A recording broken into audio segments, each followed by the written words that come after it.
there are some issues that they're having that are more difficult to fix than what we've seen in the past, right? They found ways to win these tight games in the past. They're not finding them this season. That's a problem. But they've basically abandoned the run game. They're laying everything on Mahomes, and your wide receiver core, one's suspended, one's injured. Other guys are you're trying to get back. Kelsey hasn't been what he has been in the past. So what are you following? You're literally relying on Mahomes to do magic each and every week. The NFL catches up at some point. That's the part for me. And then you flip it over, and their defense, and I've said this for the last 2 years, their defense has carried this team the last 2 years and been a difference maker in a ton of football games. And they haven't been able, and they play well against the Eagles, but they don't close out against the Chargers. They get in the wrong gap, get washed inside. Herbert makes the run to do those things. Those are, that's not a Spags type run defense, right? They'll get better. But offensively, the bottom line in this league is you got to score points. And I don't know where, as I look at their team, where the points come from. That's why I'm worried. Look, the injuries matter to me. Yeah. I'm not worried about the Chiefs. I think when they get healthy and get their guys back, because you change the picture. Right now, they dealing with people not respecting what's on the outside. And, Jeff, you know football, that matters. 100%. Right? These boxes are really full. And people are playing the Chiefs man-to-man for the first time ever. Absolutely. Right? So we asking Andy Reid, you need to scheme some things and get them open. Rishi Rice was ascending to be a clear number one for them. Sure. So they're hoping when he comes back, his run after catch ability, Xavier Worthy and his speed, he showed up big time last year in some critical moments. I like what they're getting out of Tyquan Thornton. I just think this team needs a full boat. And I'm going to use, without going back to the record, I'm going to use the fact that you look at these two games, these haven't been blowouts. No. These haven't been dominant wins by teams that we think are really, really good football teams. So I don't want to get too thrown off the reservation thinking that the Kansas City Chiefs are not going to get this thing fixed and revamp it and win one or two of these close games before they get everybody back. I'm not concerned right now. If they go 0-3 and the Chargers go 3-0 and win against Denver, then you're probably too far back in your conference. Go ahead, Dougie. I'm a little in between. I mean, they were due to lose some close games because last year they won all these crazy games, blocked field goals, and everything else. Plus, as Stevie knows, on the board with Kansas City, well, that may have been one of the August days that he wasn't here. On the blackboard against Kansas City, I had them the under. And everybody was yelling at me, how could you have them under 11.5? Yeah. And that looks very good right now at 0-2. Right. But it's Mahomes. You're correct. They got a lot of guys banged up. And despite the fact I love the blue pants, I'm not necessarily convinced right now about the Chargers or Denver being so much better than what Kansas City is all about. So I'm going to give them a little benefit of the doubt. They've earned that. We've seen 0-2 teams get to the Super Bowl and win. Sure. A la Dallas with Emmitt Smith. So from that standpoint, I got to see a little more before I'm going to throw dirt on them. Now, I'll say this. This game this week is not a gimme game. Okay? Giants home opener. Right. Giants have a little emotion after that great performance by Wilson. And the Chiefs haven't looked great. And the defense will play better because they were embarrassed last week by Prescott. They will play better. This is a tricky game for Kansas City. This is not a guaranteed win. Home opener for the Giants. Let's move the conversation forward then. Right now, as we speak, you can't just take just two games into consideration, knowing who we're talking about with Patrick Mahomes, Andy Reid in the crew. But looking ahead throughout the season, who's your favorites to take the AFC West at this particular juncture, the Chiefs or the Chargers? I'm going Chargers. I think the Chargers they're just beginning this journey. And listen, they've had injuries, but they play through their injuries. They're moving tackles over. They're doing some things. But they're physical on both sides of the line of scrimmage. If you get it, the Mac injury, I don't love. I don't know how bad that's going to be. But you look at both sides of the ball, they're the most physical team every game they're playing. They have a quarterback that has, I'm not going to compare him to Josh Allen yet, but is on that type of morph, right? Like where he's beginning to make those plays. Yeah, he's hitting those deep balls down the field, those explosive plays. He's making those things happen. You got to be excited if you're a Chargers fan because one thing Jim Harbaugh does, he wins. Like people can hate him, they can do whatever. He's weird, he's quirky. The dude knows how to win football games, and he is finding ways to win. The other part about the Chiefs for me is Mahomes, for whatever reason, there's some wide open guys, and he's missed them too. It's not just Travis Kelce struggling. The first Thornton throw. Yeah. He overthrows him. I think he was running the over, right? And he ends up. So there's a lot going on. I think they can correct it, but as I look at this, it's not. Things aren't coming easy for the Chiefs, and the Chargers are finding ways to find easy plays. Yeah, the Chiefs have one divisional loss, to your point, to the Chargers, Jeff, but I'm not getting rid of them, bro. Just like we talk about the Chargers, and I know Harbaugh wins, Andy Reid has done the most winning as anybody. And I got to give this organization benefit of the doubt right now for getting this corrected, right? I can't get Not off just of... that, guys going to be back. Rasheed Rice going to be back But after that's 6 my games. point, Xavier Stephen Worthy A. eventually going to be back. But 6 games, a lot of games. I understand it, but Xavier Worthy's eventually going to be back as well. But again, right, you think the Chargers are legit contenders. Yes. You do. I think they're legit, yes. Okay, so they're a playoff team. That's a loss to legit contenders without a full boat. Right. In a close game. Right. And then you lose to the team y'all think is the best team in the NFL, in the Philadelphia Eagles. Yes. Right? Both close games, no full boat, first 2 weeks of the season, and we can point to some plays in those games that could have changed the trajectory of those games. We just saw one of them the first play of the game. Again, like, I'm not panicking. If the Kansas City Chiefs, Stephen A., was going out there and getting blasted, and they were losing games physically and play calling wise, and all of these things that they're doing, is the ball bouncing the right way? Are very correctable. And y'all, you know this as well as anybody, Jeff. When we go back and film on Mondays after games, we always look at the 2 or 3 plays that potentially cost you the game. They made them in the past. They not making them in the first 2 weeks. I'm going to give them benefit. Last word So from you think they're going to win the division? You think they're going to come back? I think they got a chance to come back. Last word from Doggy. Make it quick. Last week, after the Giants, the Ravens, they better win this week. They could be 0-4. And 0-4 is a different situation. Absolutely. So they play the Ravens the week after, and I think that game is in Baltimore. It's in Baltimore. So that is, they could be 0-4. And that will be, and the Ravens are due to finally beat a good team in that situation. So they got a lot of work to do, Kansas City. The Doggy was not...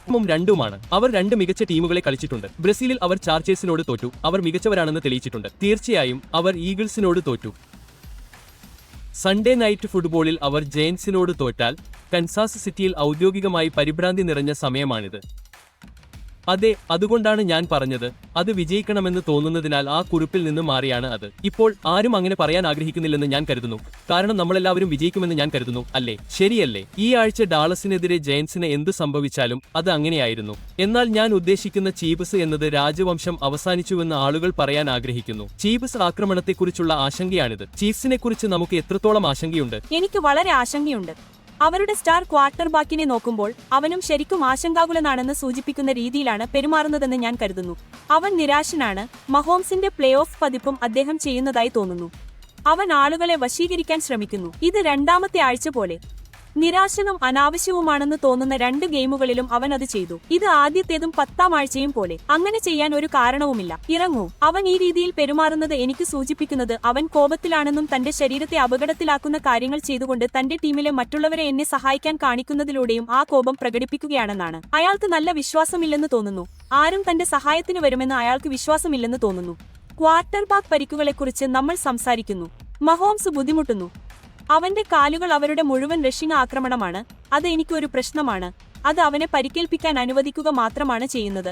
നിങ്ങൾക്ക് അത് ചെയ്യാൻ കഴിയില്ല. ആദ്യ 2 ഗെയിമുകളിലും അവൻ അവരുടെ മുൻനിര റഷറാണ്. Luis കേസി നേരിട്ട യഥാർത്ഥ പ്രശ്നത്തിന്റെ ചില ടേപ്പുകൾ നിങ്ങൾ ഒരുമിച്ച് ചേർത്തിട്ടുണ്ട്. അതെ, അവരുടെ പാസിംഗ് ഗെയിം ക്ലിക്ക് ചെയ്യാൻ കഴിയുന്നില്ലെന്ന് നിങ്ങൾ കാണുന്നു. അവർ എല്ലായ്പ്പോഴും ഒരേ പേജിലില്ല. പ്രത്യേകിച്ച് റെഡ് സോണിൽ നിന്നുള്ള ഈ 2 ക്ലിപ്പുകൾ നമുക്ക് നോക്കാം. അവിടെ അവർ എത്ര അടുത്താണെന്നും അതേസമയം അവർ എത്ര ദൂരെയാണെന്നും നിങ്ങൾക്ക് കാണാൻ കഴിയും. സ്ക്രീനിന്റെ അടിയിൽ ഹോളിവുഡ് ബ്രൗൺ ഇവിടെയുണ്ട്. നിങ്ങൾ ഒരു സ്നാഗ് അല്ലെങ്കിൽ ഒരു റിട്ടേൺ റൂട്ട് എന്ന് വിളിക്കുന്ന രീതിയിൽ ഓടുന്നു. പോക്കറ്റ് വൃത്തിയാക്കുക. അവൾ കൃത്യസമയത്ത് പുറത്തെത്തും. ഇതൊരു എളുപ്പ പൂർത്തീകരണമായിരിക്കണം. പന്ത് എവിടേക്കാണ് പോകുന്നതെന്ന് നോക്കൂ. ഞാൻ ഉദ്ദേശിക്കുന്നത് അത് നിങ്ങൾ കാൻസസ് സിറ്റി ആക്രമണവുമായി ബന്ധപ്പെടുത്താത്ത ഒന്നാണ്. ജുജു സ്മിത്ത് ഹ്യൂസ്റ്റണിനെതിരായ ഈ 1-on-1 കവറേജ് നോക്കൂ. അവൻ പന്ത് അവന്റെ കൈകളിലെത്തിക്കാൻ ശ്രമിക്കുകയാണ്. അയാൾക്ക് സ്ക്രിമേജിന്റെ ലൈനിൽ നിന്ന് പുറത്തു കടക്കാൻ കഴിയില്ല. റൂട്ട് പതുക്കെ വികസിപ്പിച്ചെടുത്തിരിക്കുന്നു. അപ്പോൾ അയാൾക്ക് സമയം വാങ്ങണമെന്ന് അറിയാം. തുടർന്ന് പാട്രിക് മഹോമിന്റെ കാര്യങ്ങൾ ചെയ്യണം. പിന്നെ അയാൾക്ക് മതിൽ കണ്ടുപിടിക്കാൻ ശ്രമിക്കണം. ശരി, 1, ഞാൻ തിരക്ക് ഒഴിവാക്കണം. 2, എനിക്ക് എന്റെ കണ്ണുകൾ താഴേക്കിറക്കി ആരെങ്കിലും കണ്ടെത്താൻ കഴിയുമോ? പക്ഷേ ആരും തുറന്നിട്ടില്ല. അപ്പോൾ എന്താണ് സംഭവിക്കാൻ പോകുന്നതെന്ന് ഊഹിക്കാമോ? ഞാൻ ഒരു ചാക്ക് എടുക്കാൻ പോകുന്നു. ഒടുവിൽ നോക്കൂ, അവൻ തന്റെ ആളെ തുരത്താൻ ശ്രമിക്കുകയാണ്. നമ്മുടെ പ്രൊഡക്ഷൻ മീറ്റിംഗിൽ ഞാൻ നേരത്തെ സംസാരിച്ച റൂട്ടാണിത്. മൈതാനത്തിന് കുറുകെ വരുന്ന ഈ ആഴമില്ലാത്ത ക്രോസിൽ ട്രാവിസിനെ ഇടിക്കാൻ അവൻ ആഗ്രഹിക്കുന്നു. നോക്കൂ, ട്രാവിസ് ശരിക്കും കഠിനമായി റൂട്ട് ഓടുന്നില്ല. പാട്രിക് അവനെ നയിക്കാൻ ശ്രമിക്കുകയാണ്. അപ്പോൾ ട്രാവിസ് കൈകൾ മുകളിലേക്ക് എറിയുന്നത് നിങ്ങൾ എങ്ങനെ എന്നെ മിസ് ചെയ്തു എന്ന മട്ടിൽ കാണുന്നത് പോലെയാണ്. ഞാൻ മഹോംസ് ആണെങ്കിൽ ഞാൻ പോകുന്നു. നിങ്ങൾ എന്തുകൊണ്ട് ഓടുന്നില്ല? അപ്പോൾ ഞാൻ ഉദ്ദേശിച്ചത് ഇത് കളി കഴിഞ്ഞ് കളി എന്നാണ്. ഓരോ കളിയും സ്കൂൾ മുറ്റത്തെ ഫുട്ബോളായി മാറുന്നത് നിങ്ങൾ കാണുന്നുണ്ട്, പ്രത്യേകിച്ച് പാസ് ഗെയിമിൽ. പിന്നെ എന്താണെന്ന് ഊഹിക്കാമോ? പാട്രിക്കിന് പോകാനുള്ള ആഡംബരമില്ല, നിനക്കറിയാമോ? എന്റെ കയ്യിൽ നിന്ന് എന്തെങ്കിലും എടുത്തുകളയുക, ഞാൻ അത് ഒരു പിന്നിലേക്ക് കൈമാറാൻ പോകുന്നു. ഓ, അത് ശരിയാണ്, നമുക്ക് ഒന്നുമില്ല. ഞാൻ മുൻനിര റഷറാണ് ഇവിടെ. പ്രശ്നം കഴിഞ്ഞ വർഷം ഇതില് ഭൂരിഭാഗവും നടന്നു. അവർ എങ്ങനെയോ ജയിച്ചുകൊണ്ടിരുന്നു എന്ന വസ്തുത അത് മറച്ചുവെച്ചു. അവർ എങ്ങനെ ജയിച്ചുകൊണ്ടിരുന്നു എന്ന് ഒരിക്കലും വ്യക്തമല്ലായിരുന്നു. അവരുടെ പ്രതിരോധം പരിഹാസ്യമായിരുന്നു. അവർക്ക് 1 ദശലക്ഷം കാര്യങ്ങൾ അവരുടെ വഴിക്ക് പോയി, ബ്രേക്കുകൾ അവരുടെ വഴിക്ക് പോയി, അവർക്ക് മഹോമുകളുണ്ട്, അങ്ങനെ അവർ വിജയിച്ചുകൊണ്ടിരുന്നു. പക്ഷേ പെട്ടെന്ന് ആ കളികളിലെ പന്ത് 2 തവണ നിങ്ങളുടെ മേലെ മറുവശത്ത് ബൗൺസ് ചെയ്യുകയും എന്തോ കാരണമുണ്ടെന്ന് തോന്നുകയും ചെയ്യുന്നു. 2 പ്രധാന കാര്യങ്ങൾ സംഭവിക്കുന്നു. സീസൺ ആരംഭിക്കുന്നതിന് തൊട്ടുമുമ്പ് റൈസ് സസ്പെൻഷന് വന്നു. അതാണ് നിങ്ങളുടെ ഏറ്റവും മികച്ച വൈഡ് റിസീവർ. അദ്ദേഹം മൈതാനത്തിലില്ല. സീസണിൽ 3 മത്സരങ്ങൾ കളിക്കുമ്പോൾ അവർ സേവ്യർ വോർത്തിയെ തോൽപ്പിക്കുന്നു. ഇതും കൂടി കൂട്ടിച്ചേർക്കട്ടെ, ചാർജേഴ്സ് ഈ വാരാന്ത്യത്തിൽ ബ്രോങ്കോസിനെതിരെ കളിക്കും. അവർ ജയിച്ചാൽ അവർ 3-0 ആകും. AFC വെസ്റ്റിലെ 3 ടീമുകളെയും തോൽപ്പിക്കും. കൻസാസ് സിറ്റിയെ തോൽപ്പിച്ച് അവർക്ക് ഇതിനകം തന്നെ ടൈ ബ്രേക്കർ നേടാനാകും. ചാർജേഴ്സ് യഥാർത്ഥമാണ്. ലൂയിസിനും എനിക്കും അവരെ നേരിട്ട് കാണാൻ അവസരം ലഭിച്ചു. കളിയിലെ അതിശയകരമായ ഗോൾ. ഇതൊരു പ്രബല പ്രതിരോധവും ഇതുവരെ മുന്നോട്ട് പോകാത്ത ഒരു ആക്രമണവുമാണ്. അതിനാൽ നിങ്ങൾ കൻസാസ് സിറ്റിയാണെങ്കിൽ നിങ്ങൾക്ക് കുഴപ്പമുണ്ടാക്കാനും അത് കണ്ടെത്താനും കഴിയുന്ന മറ്റു വർഷങ്ങളിൽ നിന്ന് ഇത് വ്യത്യസ്തമാണ്. ഇല്ല, ഞാൻ ചാർജേഴ്സ് യഥാർത്ഥമാണ്. അവർ നിയമാനുസൃതമാണ്. ബ്രോങ്കോസും എങ്ങും എത്തുന്നില്ല. കൻസാസ് സിറ്റിയിൽ ഇത്തവണയും ഈ സീസണിലും സൂപ്പർ ബൗളിൽ ഈഗിൾസ് എങ്ങനെ നാണം കെട്ടു. വ്യത്യസ്തമായ ഒരു ടീമായി മാറാൻ അവർ തിരിച്ചുവരുന്നു എന്നതായിരുന്നു ധാരാളം സംസാരം. കാര്യങ്ങൾ മാറ്റിമറിച്ച കാര്യം അതായിരുന്നു. ഇതുവരെ അത് അത്ര നല്ലതായിരുന്നില്ല. ഇന്ന് എന്താണെന്ന് നിങ്ങൾക്കറിയാമോ? ഇന്ന് പാട്രിക് മഹോമിന്റെ 30ാം ജന്മദിനമാണ്. അദ്ദേഹത്തിന് 30 വയസ്സ് തികയുന്നു. AFC ചാമ്പ്യൻഷിപ്പ് മത്സരങ്ങളിൽ അദ്ദേഹം തുടക്കക്കാരനായ എല്ലാ സീസണുകളിലും പങ്കെടുത്തിട്ടുണ്ട്. 30 വയസ്സ് തികയുമ്പോൾ പാട്രിക് മഹോമസിനെ കുറിച്ചുള്ള 2 കുറിപ്പുകൾ ഞാൻ നിങ്ങൾക്ക് കാണിച്ചു തരാം. 30 വയസ്സ് തികയുന്നതിന് മുമ്പ് എക്കാലത്തെയും ക്വാർട്ടർ ബാക്കുകളിൽ, പാസിംഗ് ടച്ചൌണുകളിൽ അദ്ദേഹം ഒന്നാമനാണ്. വിജയ ശതമാനത്തിൽ അദ്ദേഹം ഒന്നാമനാണ്. ടോം ബ്രാഡിയേക്കാൾ അല്പം മുന്നിലാണ്. പ്ലേ ഓഫ് വിജയങ്ങളിൽ അദ്ദേഹം ഒന്നാമനാണ്. 30 വയസ്സ് തികയുന്നതിന് മുമ്പ് അദ്ദേഹം 3 സൂപ്പർ ബൗളുകളും നേടിയിട്ടുണ്ട്. അങ്ങനെ ചെയ്ത മറ്റുള്ളവർ ബ്രാഡിയും അമാനുമാണ്. അതിനാൽ പാട്രിക് മഹോംസ് ഏറ്റവും അപൂർവമായ അന്തരീക്ഷത്തിൽ സ്വയം അവതരിപ്പിച്ചു. അത് ഞാൻ നിങ്ങളോട് പറയേണ്ടതില്ലായിരുന്നു. യാഥാർത്ഥ്യം എന്തെന്നാൽ നിങ്ങൾ അദ്ദേഹത്തിന്റെ കളിക്കാരന്റെ നിലവാരമാകുമ്പോൾ നിങ്ങൾക്ക് ഒന്നിലധികം യുഗങ്ങൾ ഉണ്ടാകും, അല്ലേ? നിങ്ങൾക്ക് ഈ യുഗം, കെൽസി, അങ്ങനെയുള്ള എല്ലാ കാര്യങ്ങളും ഉണ്ടാകും. തുടർന്ന് അത് മങ്ങുകയും മറ്റൊന്നും ഉണ്ടാകുകയും ചെയ്യും. മറ്റൊന്നിനായി അദ്ദേഹത്തിന് സമയമുണ്ട്. ബ്രാഡിക്ക് അത് തോന്നി. ചോദ്യം, മധ്യത്തിൽ ഒരു ശാന്തത ഉണ്ടാകുമോ എന്ന് നമുക്ക് കാണാൻ കഴിയുമോ? ഇത് ആ ശാന്തതയുടെ തുടക്കമാകുമോ? നിങ്ങൾക്കറിയാമോ, എനിക്ക് തോന്നുന്നു, പ്രത്യേകിച്ച് ഈ സീസണിൽ. ശരി, അതിനാൽ നമ്മൾ കഴിഞ്ഞ വർഷത്തെക്കുറിച്ചും പിന്നീട് ഈ വർഷത്തേക്ക് ആ ശാന്തതയിലേക്ക് മാറ്റുന്നതിനെക്കുറിച്ചുമാണ് സംസാരിക്കുന്നത്. പ്രത്യേകിച്ച് അവരുടെ കരിയറിന്റെ തുടക്കത്തിൽ ഉണ്ടായിരുന്ന ആയുധങ്ങളെക്കുറിച്ച് നിങ്ങൾ സംസാരിക്കുമ്പോൾ, അതായത് ടൈഡിക് ഹിൽ, മൈക്കൽ ഹാർമാൻ എന്നിവരെ പോലുള്ള ഒരാളെ. എനിക്കറിയില്ല, അവർ ഇതുവരെ പൂർണ്ണ ശക്തിയോടെ പ്രവർത്തിക്കുന്നില്ലെന്ന് മാത്രം. അതിനാൽ ഈ വർഷം നമുക്ക് ആലോൾ ഔദ്യോഗികമായി എത്തിയതിന് കൂടുതൽ തെളിവുകൾ കാണേണ്ടതുണ്ട്. ശരി, നമ്മൾ പോകുമ്പോൾ അവരെ സൂക്ഷ്മമായി നിരീക്ഷിക്കും. അവർ 0-2 The Chiefs just lost to the Eagles and everyone's hitting the panic button, but the truth is you're not seeing what really went down in that game. While the media and fans are obsessing over the final score and that 0-2 start, there are seismic developments happening behind the scenes that are way more important and could completely redefine Kansas City's entire season. I'm talking about massive salary cap shifts, players getting cut without fanfare, and strategic moves that are going to shake up the NFL for years to come. What I'm about to reveal is going to shock some of you, because Kansas City's financial situation is way more complicated than anyone realizes, and the decisions they're making right now could determine whether this dynasty continues or crumbles completely under the weight of impossible expectations and brutal financial realities. Look, before we dive into the bombshell details of this whole situation, I need you to do something. Stop everything you're doing and write in the comments where you're watching this from and how many years you've been part of Chiefs Kingdom. This isn't just my curiosity. There's a very specific reason behind this. I bet 90% of Chiefs fans still haven't realized the real magnitude of what our team is dealing with behind the scenes. Seriously, most people are only seeing the surface of this Eagles loss. So if you're part of that 10% who really understand football, prove it to me by writing your city and explaining what was the most positive aspect you saw in this defeat to Philadelphia. Kyle Collier, Cadence Sproul, and Michael Darcy were breaking down the positives from the Chiefs' loss to the Eagles. And man, they hit on some conclusions that really make sense when you dig deeper. The biggest highlight that everyone should be talking about is Josh Simmons' performance. The guy allowed 0 pressures and 0 sacks against an Eagles defensive line that's one of the best in the NFL. It finally looks like the Chiefs found their solution to that left tackle position that's been a nightmare for 4 years straight. They tried at least 4 different draft picks on that spot and nothing really worked out, but now it seems like they finally got their guy. The most impressive analysis is that Simmons didn't just hold up well in pass protection, but he also made a spectacular chase down tackle on an interception that showed his speed and athleticism. It's exactly the type type of play that shows he has the physical tools to be an elite left tackle in the NFL for many years to come. When you're drafting at the end of the first round every NFL draft, it's almost an impossible task to accomplish, but it seems like they finally struck gold with this pick. Connecting that individual performance to the bigger defensive picture, what really stood out was how the Chiefs' defensive unit performed against an Eagles offense that's much superior to what the Chargers have in Los Angeles. They managed to hold Jalen Hurts to just 100 passing yards and kept Saquon Barkley under 100 rushing yards, which is a blessing considering what that guy can do when he's having his day.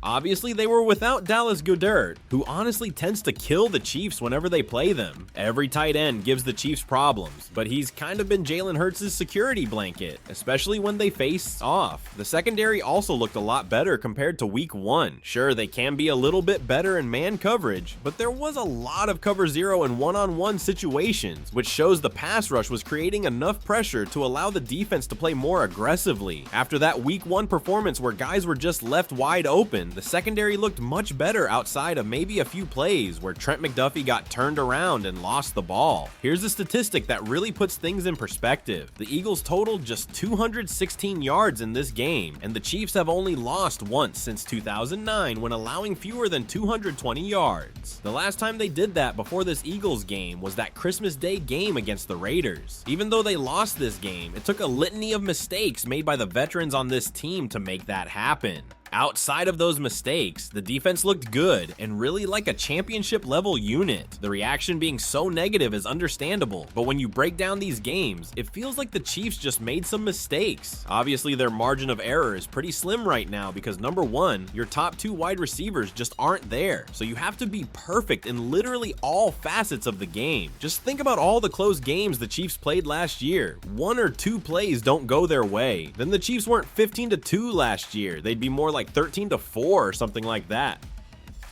The record and overall performance for the Chiefs was due for some regression because there was a little bit of luck involved in some of those one-score games last year. This year, it's just not going their way. But the good thing about the Chiefs and this coaching staff is that they're really good at identifying their mistakes and then fixing those as the season runs its course. It took Travis Kelce dropping that ball in the end zone and it getting intercepted. That was a costly mistake that changed the outcome of the game. That was like a 14-point swing. Harrison Butker missed a field goal, and he hasn't done a lot of that. You saw Chris Jones not even get a quarterback hit on Jalen Hurts. George Karlaftis didn't either. Your core players on this team didn't play well, and the Chiefs lost by 3. To only let Philadelphia score 20 points in this game and only give up 216 yards on defense is a very positive sign going into week 3 against a Giants team that isn't very good and should be a get-right game. Moving from the on-field analysis to some serious behind-the-scenes developments, the Chiefs made a surprising roster move on Friday, September 12th that escaped immediate attention from local media coverage. The organization reached an injury settlement with defensive end B.J. Thompson, a 2023 fifth-round selection, and subsequently placed him on waivers. Matt Derrick from Chiefs Digest highlighted the overlooked transaction on social media, expressing disbelief that the entire beat corps may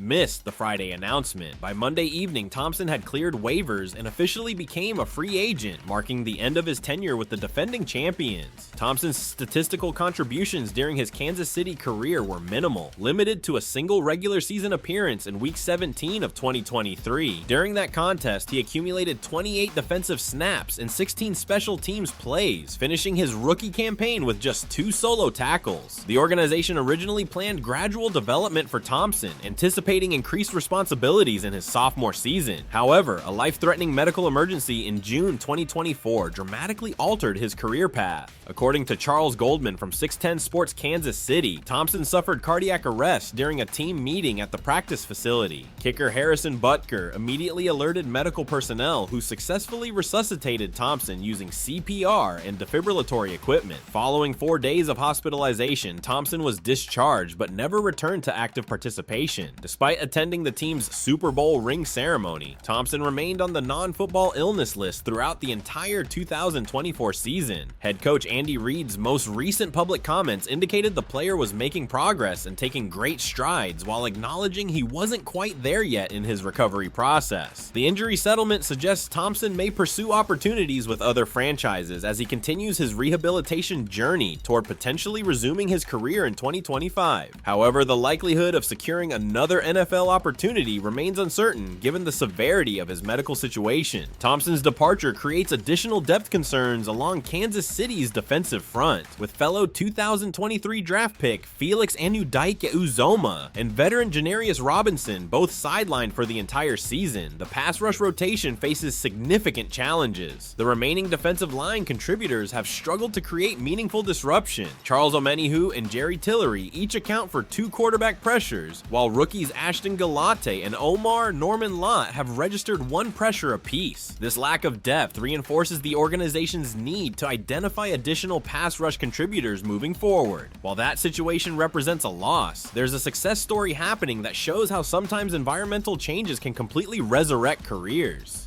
Tyquan Thornton's emergence has become undeniable during high-stakes matchups, and his journey exemplifies one of those classic underdog tales that captivate audiences and alter franchise trajectory. The 25-year-old receiver delivered a moment-shifting performance that announced his arrival on the league's premier stage during the Super Bowl rematch against Philadelphia. His 59-yard touchdown reception transformed a routine deep route into a franchise-defining moment. The spectacular scoring play represented the culmination of encouraging preseason development and validated organizational faith in his potential. Thornton's journey to that breakthrough moment exemplifies perseverance through adversity and the impact of environmental changes on player development. His previous stint in New England was characterized by injuries and organizational instability, limiting his ability to establish consistent production. Kansas City's acquisition provided the fresh start necessary for his talents to flourish, particularly after receiving unexpected endorsement from a respected coaching authority. Head coach Andy Reid revealed that Bill Belichick personally recommended Thornton during the evaluation process. "Bill called me and talked to me about him," Reid explained. "Bill kind of said, hey, this guy's really got great potential."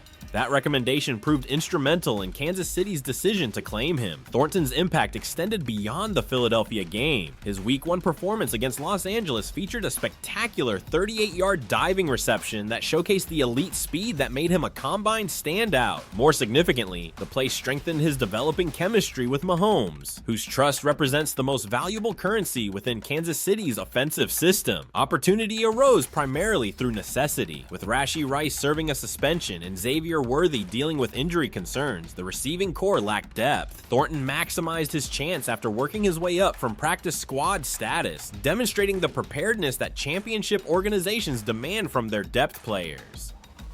Special teams coordinator Dave Toub has recognized Thornton's versatility beyond offensive contributions. Toobie noted that somebody that hits it fast, he's got great speed, he's a willing blocker. This multi-dimensional value increases his game day utility and roster security. Juju Smith-Schuster, who previously played alongside Thornton in New England, praised his teammates' dedication and work ethic. He's a guy that just hooks it all in. You know, wherever he is needed at, he plays hard, he plays fast. Those character endorsements align with on-field evidence of complete investment in his role. Through the first games, Thornton accumulated 100 receiving yards and 1 touchdown on 4 receptions. His emergence provides Kansas City with a legitimate deep threat who commands defensive attention across the entire field, creating enhanced opportunities for Travis Kelce in intermediate zones and opening additional running lanes. The schematic impact resembles an unexpected tactical adjustment that opponents fail to anticipate. Now let's talk about the financial reality that's going to define everything the Chiefs do moving forward. Kansas City faces immediate salary cap pressure entering the 2025 season, sitting approximately $1 million over the projected limit. With free agency approaching, the organization must execute strategic roster adjustments to achieve compliance while preserving competitive talent levels. This isn't just about making minor tweaks. We're talking about massive structural changes that could reshape the entire franchise. Travis Kelce's future decision significantly influences the team's financial flexibility. flexibility options. Should Kelsey choose retirement or accept a trade or release before March 14th, Kansas City would gain $17.25 million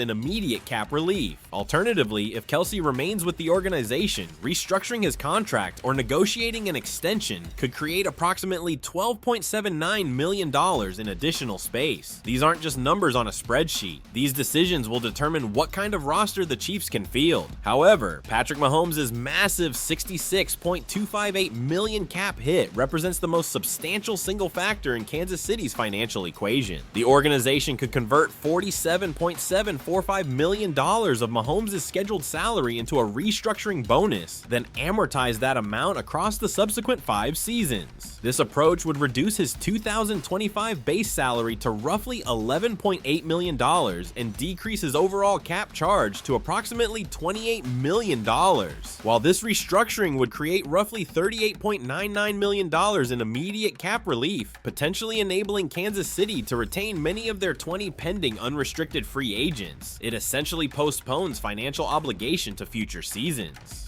Organizations operating within championship windows often accept this trade-off to maintain competitive roster construction, but such strategies require careful consideration of long-term financial implications. The front office maintains several additional mechanisms for generating cap flexibility beyond the Mahomes adjustment. Restructuring Chris Jones's contract could produce $20.69 million in savings, while extending his deal might create approximately $22.07 million in additional room. Offensive tackle Jawan Taylor represents another significant adjustment opportunity. An extension could save $15.06 million. A restructure might generate $9.41 million, or a post-June trade could clear roughly $20 million from the books. Similarly, decisions regarding Joe Thuney could impact cap management substantially.